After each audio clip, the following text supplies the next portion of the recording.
দর্শক রয়েছে হজরত শাহজালাল আন্তর্জাতিক বিমানবন্দরের যে ৮ নম্বর টার্মিনাল রয়েছে, অর্থাৎ যেটিকে কার্গো টার্মিনাল বলা হয়, সেই কার্গো টার্মিনালের সামনে আপনাদের যদি দেখাতে চাই, এখানে কিন্তু দুপুর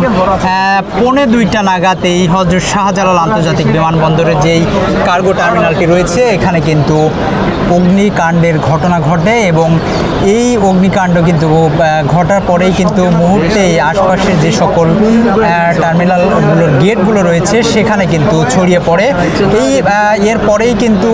ফায়ার সার্ভিসের যারা কর্মীরা রয়েছে তারা ঘটনাস্থলে এসেছিল। তবে এখানে যারা ভিতরে কর্মরত রয়েছে তাদের সঙ্গে আমরা কথা বলেছি, তারা আমাদের যেমনটি জানিয়েছেন আসলে এই আগুন লাগার পরে ফায়ার সার্ভিস বেশ কিছুক্ষণ পরে এসেছিল। এরপরে কিন্তু তারা এসে যে পানির সংযোগ, সেই পানির সংযোগ পেতে তাদের বিলম্বিত হওয়ার কারণে কিন্তু এই আগুনের যে মাত্রা সেটি কিন্তু মুহূর্তে আরও ছড়িয়ে পড়তে থাকে এবং ভিতরে যারা কর্মরত তারা আমাদের যেমনটি জানিয়েছেন আসলে ফায়ার সার্ভিস আসার ঠিক 1 ঘন্টা পরে কিন্তু এই আগুন নিয়ন্ত্রণে আনার যে কাজ সেটি কিন্তু ফায়ার সার্ভিস শুরু করে। অর্থাৎ এই 1 ঘন্টার মধ্যে কিন্তু আগুনের যে মাত্রা সেটি কিন্তু মুহূর্তেই কিন্তু যেখানে লেগেছিল সেখান থেকে আশপাশে ছড়িয়ে পড়ে। পাশাপাশি যদি আপনাদের জানাতে চাই, ভিতরে কর্মরত একজন আমাদের যেমনটি বলেছে, প্রথমে আসলে যে শুকনা কাপড়গুলো রয়েছে সেই শুকনা কাপড়ে এই অগ্নিকাণ্ডের ঘটনা ঘটে এবং পরবর্তীতে এটি যেহেতু একটি কার্গো টার্মিনাল, এখানে কিন্তু আমদানি এবং রপ্তানি করা যে সকল মালামাল রয়েছে সেগুলো কিন্তু এই টার্মিনালের যে গোডাউন রয়েছে সেখানে থাকে এবং সেখানে বিপুল পরিমাণে কেমিক্যাল ছিল, যেমনটি ভিতরে কর্মরত কয়েকজন জানিয়েছেন। এবং এই শুকনো কাপড়ে লাগা আগুন কিন্তু পরবর্তীতে সেই কেমিক্যালে ছড়িয়ে পড়ে এবং সেই কেমিক্যালের আগুন কিন্তু মুহূর্তের মধ্যেই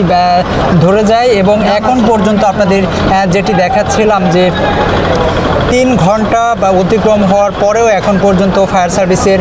পক্ষ থেকে কিন্তু সেই আগুন নিয়ন্ত্রণে আনতে পারেনি। যদিও আমরা দেখেছি পাশেই কিন্তু একটি পুকুর রয়েছে, সেই পুকুর থেকে কিন্তু ফায়ার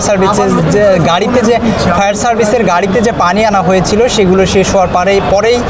পাশের একটি পুকুর থেকে কিন্তু পানি নিয়ে তারা এই যে আগুন নিয়ন্ত্রণে আনার কাজ সেটি করছিল। পরবর্তীতে আমরা দেখেছি সেই পানীয় শেষ হওয়ার পরে এখানে বেশ কিছু দোকান ছিল, সেখান থেকে কিন্তু বোতলজাত যে পানিগুলো রয়েছে সেই পানিও কিন্তু এই টার্মিনালের ভিতরে নিয়ে যাওয়া হয়েছে এবং এই আগুন নিয়ন্ত্রণে আনার কাজে কিন্তু ব্যবহৃত করা হয়েছে। তবুও এখন পর্যন্ত কিন্তু সেই আগুন নিয়ন্ত্রণে আনে নাই। ক্রমেই আমরা দেখতে পাচ্ছি সেই আগুনের মাত্রা কিন্তু ছড়িয়ে যাচ্ছে এবং পাশের যে ভবনগুলো রয়েছে সেই ভবনগুলোতেও কিন্তু আগুন আস্তে আস্তে ছড়িয়ে পড়ছে, যেটি বলা হচ্ছে যে আচ্ছা পাশে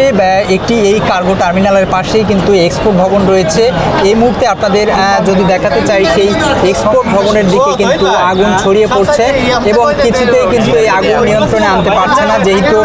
ফায়ার সার্ভিসের যে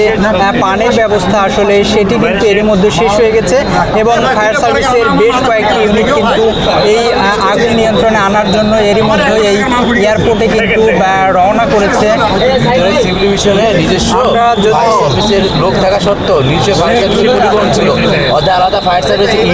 ইউনিটি আছে, কিন্তু ওরা একটা ফুটাও পানি দেয়নি।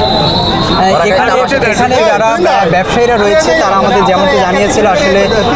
ভিতরে কিন্তু সিভিল এভিয়েশনের যে